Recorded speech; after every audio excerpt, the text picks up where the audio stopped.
주의 보혈로 여러분 가운데 충만하시기를 바랍니다. 오늘 말씀은 요한복음 13장 12절에서 20절 말씀 가운데 알고 행하면 복이 있으라 라는 제목으로 이 시간 우리 함께 은혜를 나누려고 합니다. 우리가 복하면은 누구를 막론하고 다 원합니다. 근데 그 복을 우리는 원하지만은 우리 원하는 건데 다 받을 수 있을까? 이루어질 수 있을까? 라는 것입니다. 하나님은 원하셔요. 민수기 6장 여러분들 24절 말씀해 봐도 여호와는 내게 복을 주시고 그랬습니다. 그러면서 말씀하시기를 너를 지키기를 원하며 그랬습니다. 또 너희 은혜 베푸기를 원하며 평강 주시기를 원하며 라고 말씀하고 있습니다. 근데 이 말씀 속에 보면은 우리에게 어떤 복을 주시길 원하는가 라는 것을 우리에게 말씀해 주고 있습니다. 이 말씀을 볼 때에 우리 삶 속에 필요한 물질의 복은 절대적으로 아니다라는 것을 우리가 알 수 있습니다. 요한복음 3장 16절의 말씀처럼 하나님을 세상을 이처럼 사랑하사 그랬어요. 그래서 예수 그리스도 이 땅에 보내주심으로 누구든 저를 믿는 자는 멸망치 아니하고 영생을 얻게 하려 하심이라 라고 말씀하셨습니다. 자, 오늘 저와 여러분들은 우리에게 영생의 복을 이미 하나님께서 주신 줄로 믿으시기를 바랍니다. 그 어떤 복보다 가장 중요한 없어서 아니되 꼭 필요한 복을 하나님은 우리에게 주셨습니다. 이 복을 주시면서 우리에게 우리의 생활에 필요한 복을 또 우리가 누릴 수 있는 걸 주셨습니다. 창세기 1장 22절 말씀에 그렇습니다. 하나님이 그들에게 복을 주어 가라사대 생육하고 번성하여 여러 바다의 물에 충만하라 새들도 땅에 번성하라 하시니라 그러셨습니다. 하나님은 우주 만물을 다 창조했지요. 그러면서 그것을 우리가 다스려가면서 번성하라고 우리에게 복을 주셨어요. 창세기 28장 3절은 역시 마찬가지입니다. 전능하신 하나님 내게 복을 주어 너로 생육하고 번성하사 너로 여러 족속을 이루게 하시라 라고 말씀하셨습니다. 이런 것을 볼 때에 하나님은 이미 우리에게 복을 주셨어요. 우리 필요한 것 모든 걸 다 주셨습니다. 여러분 생활 속에 필요한 모든 것을 조금도 불편함이 없도록 이미 다 주신 겁니다. 그런데 여러분 중요한 것은요, 내가 그 복을 받아 누릴 수 있는 준비가 되어 있느냐, 즉 그 아버지께 주시는 그 모든 그 복을 받을 수 있는 그릇을 준비했느냐라가 참으로 중요한 줄로 믿으시길 바랍니다. 여러분, 오늘 본문의 말씀 한번 우리가 보러 갑니다. 12절 이하에 보면 그렇습니다. 너희 발을 씻기신 후에 옷을 입으시고 다시 앉아 저희에게 이르시되 내가 너희에게 행할 것을 너희가 아느냐? 지금 예수님은 제자들의 발을 씻기면서 물었습니다. 내가 너희에게 행한 것을 너희가 아느냐? 물었어요. 그러면서 13절 이하에 너희가 나를 선생이라 또는 주라 하니 너희 말이 옳도다. 내가 그러하다. 너희 말처럼 나는 선생이란 겁니다. 주라는 거예요. 너희 말이 옳다는 겁니다. 그러면서 14절 말씀에 내가 주와 또는 선생이 되어 너희 발을 씻겼으니 너희도 서로 발을 씻기는 것이 옳으니라. 아멘. 예수님께 제자들 발을 씻기시고 말씀하는 거예요. 내가 너에게 발을 씻긴 것이 너희들이 아느냐 그랬습니다. 왜 내가 너희의 발을 씻기느니 너희가 그 이유와 목적을 아느냐, 바로 그겁니다. 여러분들, 요즘 사회보는 그런 말을 많이 사용하죠. 패러다임. 이것은 이게 일반화가 되어 있습니다. 신학적인 면에서도요, 이게 일상화 되어버린 거예요. 한 예로 신학에서는 행함으로 의롭게 된다라는, 이거는 어디의 중심이에요? 가톨릭의 아주 전통적인 중심입니다. 행함으로 의롭게 된다. 그래서 가톨릭에는 믿는 것보다도 그들은 행함이에요. 그래서 죽은 사람이 이미 죽었지만은 내가 뭔가 그 사람을 위해서 사회 속에 이 사람을 돕고 저 사람을 돕고 나라에 헌신하고 봉사하고 많은 것을 하면은 그게 행함이죠. 저 사람이 다시 은비에서 어디로 올라온다? 낙원으로 올라온다 그랬었습니다. 이게 가톨릭의 아주 중심적인 교리입니다. 근데 여러분, 이것을 깨트린 마틴 루터는요, 대표적인 인물입니다. 뭘로? 이신칭이 믿음으로 모여 구원을 얻는다는 걸. 아멘. 자, 그러면은 다시 말씀, 마틴 루터가 신학에서 새로운 패러다임의 혁명가가 된 거죠. 그렇다면은 그런 큰 의미에서 역사상 가장 위대한 패러다임의 그 혁명가가 마틴 루터가 아니라 바로 우리가 믿는 예수 그리스도인 줄로 믿으시기를 바랍니다.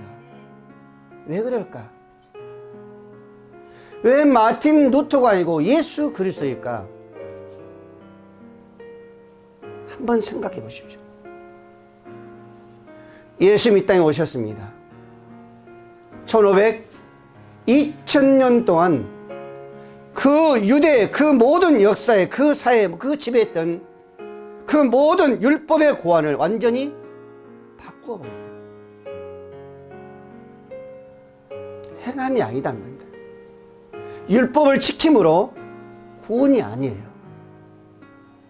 오직 믿음으로 말미암아 그랬었습니다. 믿음으로 말미암아.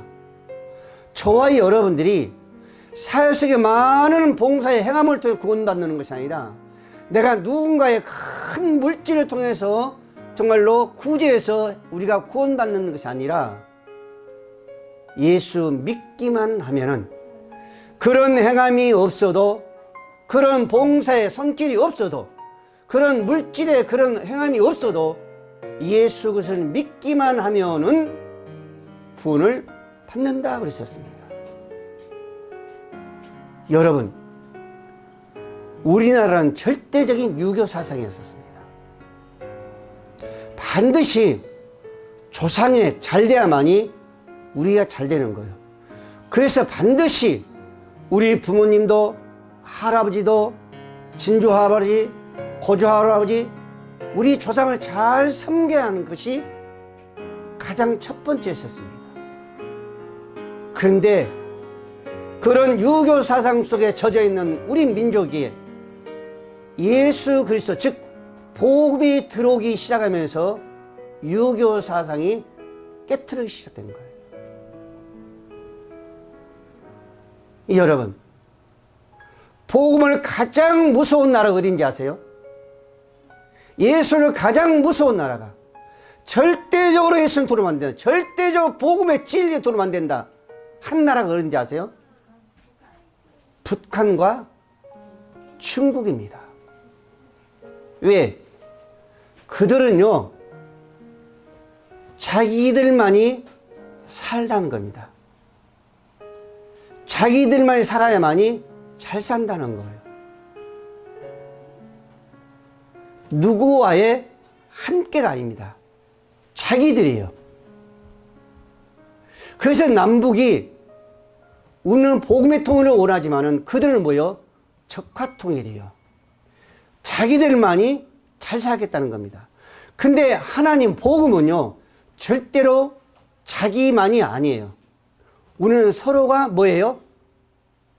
나누는 겁니다. 함께 존재하는 거예요.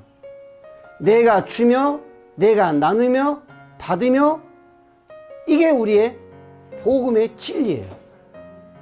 예. 그래서 여러분, 아무리 큰 대국도 자기들끼리 살아가면 이것은 망하게 되어 있습니다. 우리나라 그때 6.25 끝나고 얼마나 비참했어요.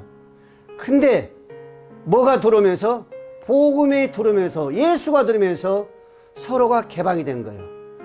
서부와 유럽이, 남미가, 북미가 서로 개방된 겁니다. 이것은 무슨 얘기예요? 우리 것을 수출하고 우리가 수입하고 서로 나눔으로써의 우리나라가 이렇게 세계의 몇 위까지?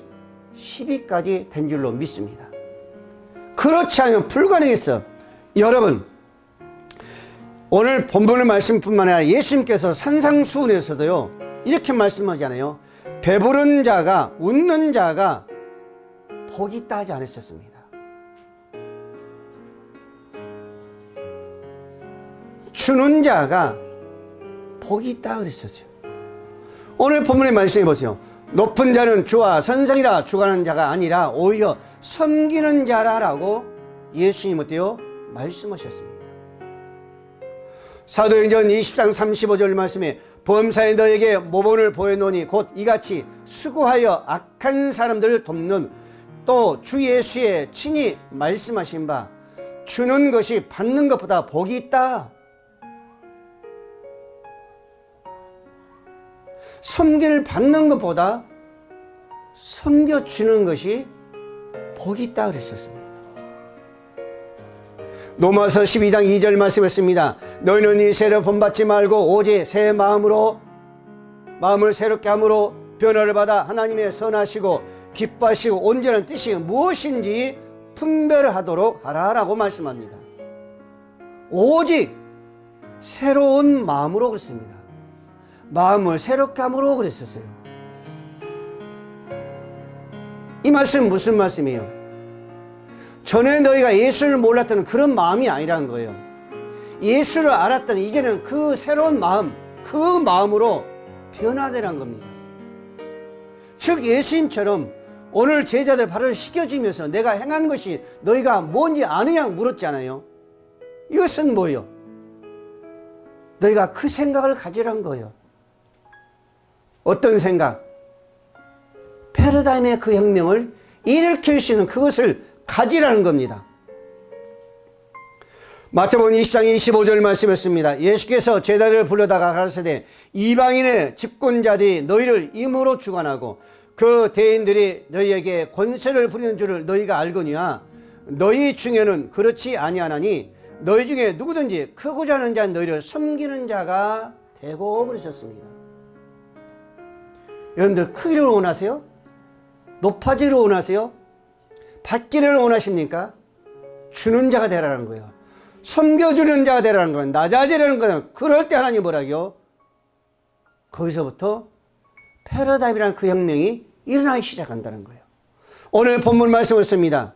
14절 말씀에 너희도 서로 발을 씻기는 것이 옳으니라 그랬었습니다. 여러분 어떻게 생각하십니까? 지금 예수님이 여기 오셔가지고 우리의 발을 다 씻겨주셨어요. 그래서 말씀하신 것이 너희도 서로 발을 씻겨주는 것이 옳다는 거예요. 오늘 예수님께서 우리 주의 발을 씻게 주셨어요. 그러면서 주에게 직접적으로 주에게 말한 거야. 주야, 너도 저 세상 사람들의 발을 씻겨주는 것이 옳으냐, 그것이 뭐요? 마땅하다 그랬었습니다. 이것을 우리가 더 쉽게 얘기하면은 너를 통하여서 페르담의 그 혁명이 일어나기를 하나님은 원한다, 바로 이 말씀입니다. 오늘 34절 말씀이 뭐라 합니까? 주님은 이렇게 말씀합니다. 새 계명을 주노니 서로 사랑하라 그랬습니다. 서로 사랑하라는 거예요. 성도 간의 사랑이 구체적으로 어떤 모습인가를 우리에게 분명히 말씀해 준 거예요. 응? 저와 여러분들의 사랑, 세상 속의 그 사랑이 어떤 사랑이라는 것을 분명히 말씀해 준 거예요. 뭐예요? 먼저입니다. 먼저 사랑이에요. 먼저 사랑하라, 먼저 섬겨라, 먼저 본이 되라, 이거요, 이거. 그렇지 않고는 일어나지 않는다는 겁니다. 여러분, 예수님의 만찬석 역시 마찬가지입니다. 떡을 떼어 주시면서 이것을 너희를 위하여 주는 것이 내 몸이라, 너희가 이것을 행하여 나를 기념하라 그러셨습니다. 예수님께서 잡히시기 전날 다락방에서 제자들을 모아서 만찬석을 했었습니다. 이것은 마지막이에요. 뭐예요? 사랑입니다. 사랑. 우리 하나님은 처음에 그 사랑, 처음부터 끝까지 사랑인 줄로 믿으시길 바랍니다. 마지막까지도 잡히는 내일을 바라보면서까지도 주님 어때요? 사랑하셨어요. 제자들 어떤 자였었어요? 그런 자들이 아니었습니다. 서로 다투었어요. 3년 반 동안이나 주님을 함께 동행했지만 그들은요, 어떻게 하면은 내가 저 우편에 앉을까? 저 좌편에 앉을까? 저 높은 자리에 앉을까? 어떻게 하면 내가 너희들을 물리치고 내가 저 자리를 차지할까? 제자들의 바로 그 생각이었었습니다. 그렇게 가르쳐 줬는데도, 같이 동거했는데도 제자들은 그 생각에서 떠나지 않았었습니다. 그들에게 마지막 반찬석이 어때요? 주님은 그들에게 사랑을 또다시 한번 가르쳐 주는 거예요. 그러면서 말씀하시기를 너희도 이같이 하라는 거예요. 여러분, 16절, 15절 이하에 보십시오. 내가 너희에게 행한 것 같이 너희도 행하게 하려 본을 보였노라 그랬었습니다. 그러면서 16절, 17절 내가 진실로 진실로 너에게 이르니 종이 주인보다 크지 못하고 보냄을 받는 자가 보낸 자보다 크지 못하나니 17절 너희가 이것을 알고 행하면 뭐가? 복이 있다 그랬었습니다. 오늘 제목이 말씀이에요. 알고 행하면 복이 있다 그랬었습니다. 예수님이 뭐라고요? 너희도 행하게 하려고 본을 보였더라 그랬었습니다. 본을 보였다는 거예요. 그럼 우리 예수님은 어떤 마음으로 하셨을까? 물론 사랑의 마음이죠. 그 사랑이 있었기 때문에 우리 예수님은요, 스스로 한 거예요. 본을 보인 겁니다. 억지로 한 것이 아니에요. 여러분들, 본을 보였다는 것은 억지로 한 거 아닙니다. 여러분들요. 스스로 한 겁니다. 자발적으로 한 거예요. 자발적으로 한 겁니다. 자발적으로 할 때 뭐가 있는 거예요? 은혜가 있는 거예요. 자발적으로 할 때 뭐가 있는 거예요? 복이 있다는 거예요. 예? 자발적으로 할 때게. 본을 보이라는 거예요. 여러분들 고린도서 9장 16절 말씀에도 사도 바울이 그러잖아요. 내가 복음을 전할지라도 자랑할 것이 없으면 내가 부도불을 할 일입니다. 만일 복음을 전하지 아니하면 내가 화가 미칠 것이다 그랬었습니다. 사도 바울은 예수를 만나고 복음을 전하기 시작하면서 만난 그 순간 자기의 모든 걸 다 내려놓은 겁니다. 다 내려놓은 거예요. 무슨 얘기예요? 자발적으로 자원한 마음으로 한 겁니다. 무엇을 얻기 위해서 그게 아니었었어요. 내가 복음을 전함으로, 내가 너희를 사랑함으로, 내가 너를 위로함으로, 내가 너에게 용기와 힘을 줌으로, 내가 너를 치료함으로, 고쳐줌으로 그 대가의 무엇을 얻기 위해서 한 거가 전혀 아니었다는 거예요. 자발적이었었어요. 그래서 사도 바울이 고린도서 11장 1절 말씀 하는 말씀이 있잖아요. 내가 예수 그리스도 본받는 자 같이 너희도 나를 본받는 자가 되라, 이 얘기거든요. 오늘 14절 말씀이 그러지 않습니까? 예, 내가 주와 또한 선생이 되어 너희에게 씌었으니 너희도 서로 발을 씻겨주는 것이 옳으니라. 내가 한 것이 너희도 하라는 본을 보인 거예요. 예, 그 모습을 사도 바울은 본을 본받은 거죠. 그래서 너희도 나를 본받으라는 얘기예요. 내가 너희처럼 나처럼 너희도 어때 하라? 그 삶으로 뭔가 유익을 해서, 너희 유익을 해서 뭔가 얻기 위해서 아니라 스스로 자발적으로 하라는 거죠. 오늘 저와 역시 마찬가지로 자발적으로 오늘 뭔가 우리에게 주신 그 은혜를 우리 생각하면서 이뤄가야 되는 거예요. 응? 우리의 모든 행동이요, 뭐였었어요? 모범이요, 계시가 아닌 것이었지만은, 응? 그 모든 것은 그 상황에 따라서 우리 예수님은 다 그저 그냥 본으로서 자발적으로서 하신 거란 겁니다. 누군가 뭔가 얻기 위해서 한 것이 전혀 아니다는 거예요. 사도 바울처럼. 여러분, 주님께서 이런 그 모습을 했던 것은 어디 있을까? 제자들 뿐만 아니라 사회 속도 역시 마찬가지입니다. 우리 사회 분위기를 역시 마찬가지였어요. 천국의 분위기 아니었었잖아요. 흐름의 지금 모습을 보면은 전적으로 하나님의 사랑의 그 모습이 아니라, 아름다운 천국의 그 모습이 아니라, 자발적인 그 모습이 아니라, 모범이 된 그 모습이 아니라 뭔가 얻기 위해서 어때요? 그들은 가고 있는 거예요. 그래서 우리는 이것을 어때요? 끊을 수 있어야 되는 줄 믿으시 바랍니다. 이 악순환을 우리는 끊을 수 있어야 돼요. 뭘로? 내 자발적으로 본을 보여서 내가 먼저. 여러분, 세상의 경제적인 그 빈곤, 또 악순환을 끊기 위해서 우리 한번 지금 현 시대를 한번 우리가 바라볼 때에 우리는 어때요? 우리 몸에서 피부로 느끼는 거예요. 너무너무 힘들잖아요.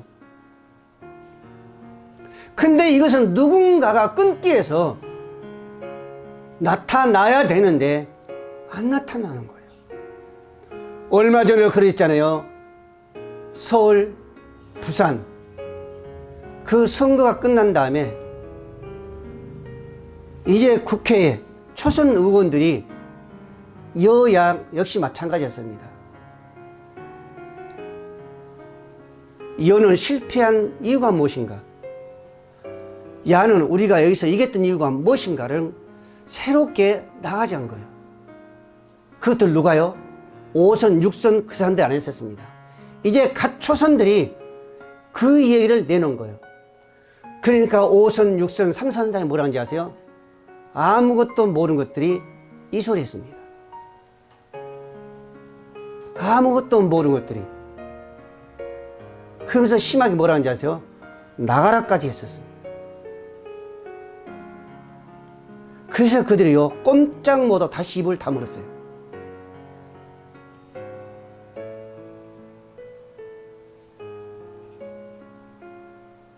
지금 사회도 마찬가지, 경제도 마찬가지, 너무 힘들잖아요. 어떻게 해서 이 정말로 어려움을, 이 시기를 극복해보자라고 지금 전국적으로 불붙고 있는 거요. 국민대도 한번 보십시오. 그 누군가 지금 앞장서지 않으면 지금 이렇게 갈 수가 없는 거예요. 그 누군가가 정말 이렇게 가면 안 된다는 것을 알고서 깨닫고서 총대를 맨 거예요. 그러니까 그 뒤에 쫓아오는 겁니다. 그래서 어떤 분들 뭐라 하는지 아세요? 당신이 알고 했기 때문에 당신이 안 하면 당신은 죄다라는 거예요. 이제는 우리가 얼마 뒤에서 함께 하겠다. 그런 얘기 하는 거예요. 여러분, 오늘 저와 여러분들이 바로 앞장서야 될 줄 믿습니다. 그래서 예수님께서 말씀하시잖아요. 요한복음 3장 16절 말씀에 또 역시 요한일서 3장 16절 말씀, 우리를 위하여 목숨을 버리셨으니 우리가 이로써 사랑을 알고 우리도 형제를 위하여 목숨을 버리는 것이 마땅하도다. 예수님께서 이 땅에 오셨어요.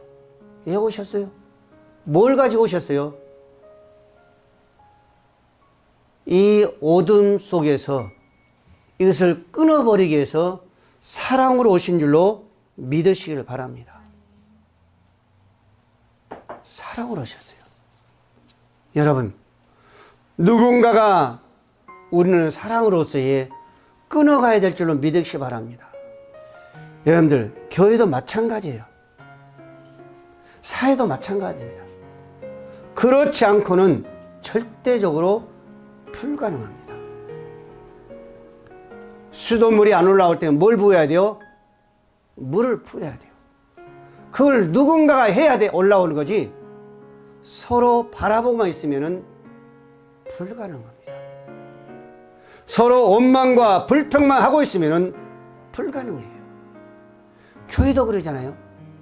사랑이 조금 부족하면은 사랑이 없네, 있네 하면서 원망과 불평만 하지, 여기서 나선 사람이 안 나타나잖아요. 기도 온 사람이 안 나타나잖아요.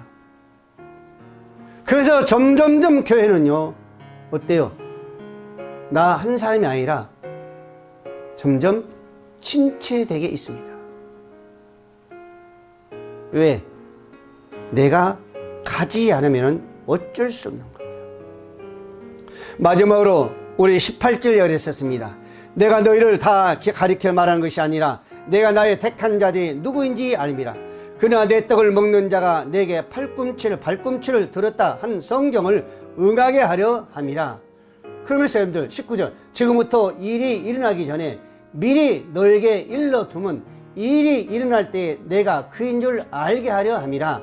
내가 진실로 너에게 이르노니 내가 보낸 자를 영접하는 자는 나를 영접하는 것이요 나를 영접하는 자는 나를 보내신 이를 영접하는 것이라 라고 말씀하고 있습니다. 여러분, 내가 발꿈치를 들었다 그랬었습니다. 이 말씀은 무슨 말씀이에요? 말이 가끔 가다가 뒷발질 하잖아요. 그렇게 말이 순한 말도요, 가끔 가다 뒷발질 합니다.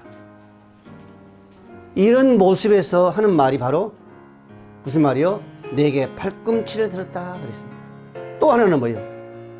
절교의 표시로서 발에서 먼지를 털어버리라는 그런 행위 속에서 이 말이 나온 거예요. 여러분들, 내 떡을 먹는 자가 내게 발꿈치를 들었다 그랬었습니다. 그러면서 하는 얘기가, 이런 것을 내가 미리 너희가 하는 얘기는 이 말씀이 이루어질 때에 바로 그가 누구라는 것을 알게 하려고 썼습니다. 여러분, 우리 예수님께서 십자가에 잡히셨어요. 십자가에 세워졌습니다. 그리고 뭐라고요? 다 이루었다. 그때 변화가 온 거예요. 지진이 일어나며 바위가 터지며, 그 모습을 바라본 자는 뭐라 했어요? 백부장과 그 많은 사람들이 진실로 하나님의 아들이었다 그랬었습니다. 그렇지 않고는 절대적이었습니다. 그래서 어때요? 그들이 예수님을 십자가에 못 박은 거예요. 여러분, 세상에서 누가 가장 여러분들 축복받아, 즉 성공했다라고 여러분들 생각하세요? 세상 속에서 누가 성공한 자예요?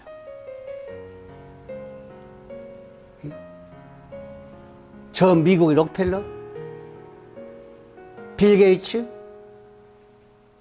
안 그러면은 석가, 공자, 우리나라 현대, 아니면 삼성, 그분들이 성공했습니까? 일반적으로 봤을 때는 그분들이 당연히 성공한 거죠. 근데 여러분, 진정으로 성공한 사람은 석가도 아니고 공자도 아니고 록펠러도 아니고 빌 게이츠도 아닙니다. 정말로 성공한 사람은 바로 예수님인 줄로 믿으시기를 바랍니다. 왜 예수님이 성공적인 삶을 살았을까? 왜 그분이 성공했다고 했을까? 요한복음 19장 30절 말씀을 그랬습니다. 예수께서 신 포도주를 받으신 후에 가라사대 다 이뤘다 하시고 머리를 숙이시고 영원히 돌아가시니라. 다 이뤘다고 그랬었습니다. 그러면서 그 많은 사람들이, 그 유대인들이, 그 대제사장들이 멸시하고 천대했지만은 그 순간, 다 이뤘다는 그 순간에 우리 주님은 그 누구도 받을 수 없는 그 경배, 그 위대함을 받은 줄로 믿으시길 바랍니다. 누구를 통해서? 열방의 피조물을 통해서.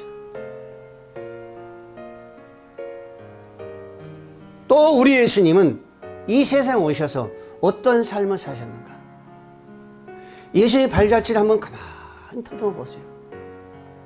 부를 누렸어요? 그렇지 않았습니다. 당신은 머리 둘 곳차도 없다고 말씀하셨어요. 그런데도 우리 예수님은 오늘 내가 어디서 누울고 걱정하지 않으셨습니다. 우리 예수님은 있는 자 찾아가지 않으셨어요. 부귀 영화를 누린 자들과 함께하지 않았습니다. 가장 중요한 것은 말씀 그대로 누구를 위해서? 병든 자를 위해서, 죄인을 위해서, 가난한 자를 위해서, 정말로 이웃에게 말할 수 없이 소외를 받아가며 슬픔에 잠겨있는 자들을 위해서 우리 주님은 찾으셨고 그들과 동행하셨습니다. 그러면서도 우리 예수님은 전혀 어려움을 겪지 않았었어요. 그런 반면에 그 고난과 그 핍박, 그 멸시는요, 말할 수 없었습니다. 이 삶이 바로 어떤 삶이요? 성공적인 삶이란 겁니다. 나는 가진 것 없지만은 내 주위의 모든 자들의 그 가난한 자, 그 슬퍼한 자, 그 병든 자, 그 죄인들 위해서 달려가면서도 부한 자가 찾아갔다면, 멸시했다면 어때요? 당연한 거지. 그런데도 그런 자를 찾아가지 않냐고 정말 가장 힘든 자를 찾아가며 그들과 함께 했는데도 멸시를 받았고 핍박을 받았고 그 천대를 받으면서도 그 모습 우리 예수님은 성공적인 삶이었다고 했습니다. 그 비결은 뭐요? 바로 말씀에 의하셨다 그랬었습니다. 그 말씀을 성취해 갔다 그랬었습니다. 한 말씀 한 말씀. 그 말씀대로 우리 예수님은 가신 겁니다. 그래서 그 말씀대로 가시면서 마지막을요, 다 이뤘다라고 말씀하셨어요. 여러분, 헤롯이 핍박을 피해서 애굽으로 피신하는 것도 어떻게 보면은 어때요? 불행했죠. 근데 성경의 성취다 그랬었습니다. 왜요? 마태복음 2장 15절 말씀에 헤롯이 죽기까지 거기 있었으니 이는 주께서 선지로 말씀하신 바 애굽에서 내 아들을 불러 함을 이루러 하십니다. 뿐만 아니죠. 베드로가 예수님을 체포 당시에 그 말고의 길을 쳐버리는 그것도 역시 마찬가지 말씀의 성취를 위해서 했다고 그랬었습니다. 그러니까 우리 예수님이 이 땅에 오신 그 자체부터 시작해가지고 마지막 그 십자가를 지시고 그 부활하시고 승천날까지 마지막 오신 그날까지 어디에? 말씀을 성취하기 위해서 이루신 겁니다. 이게 바로 성공적인 삶입니다. 그러나 세상 사람 아무리 성공적인 삶이란다 할지라도 그런 삶이 아니잖아요. 내 유익을 위해서, 내 배부름을 위해서, 내 어떤 권세를 위해서, 나의 어떤 자랑을 위해서 칭찬을 받았죠. 그러나 여러분, 그것은 성공적인 삶이 아니란 겁니다. 우리 주님은요, 출생부터 부활에 이르게 다시 심판에 오시기까지 예언의 그 말씀을 성취한 삶인 줄로 믿으시길 바랍니다. 그래서 어때요? 우리 주님은 성공적인 삶이다. 사랑 우리 모든 성도 여러분, 오늘 저와 여러분들 역시 마찬가지입니다. 저와 여러분의 그 삶은 오늘 우리 예수님처럼 성공적인 삶을 살아가는 거예요. 누군가의 앞장서서 자원한 마음으로 이 어떤 어려움에 그 패러담을 정말로 일으키기 위해서 가는 그 삶이 성공적인 삶이요, 그 삶이 바로 어떠냐? 축복의 삶인 줄로 믿으시기를 바랍니다. 물론 예수님처럼 고난은 있을 수 있습니다. 슬퍼할 수 있어요. 그러나 여러분, 예수님 말씀하시기를 너희 고난이, 그 슬픔이, 그 핍박이, 그 아픔이 뭐다? 너에게 축복이라고 말씀하셨습니다. 오늘 저와 여러분들은 말씀을 다시 한번 기억하시면서 이 말씀대로 우리가 성취해 간다면 오늘 우리는 세상 삶의 그 축복의 성공이 아니라 예수님의 그 축복의 그 삶의 그 성공인 줄로 믿으시기를 바랍니다.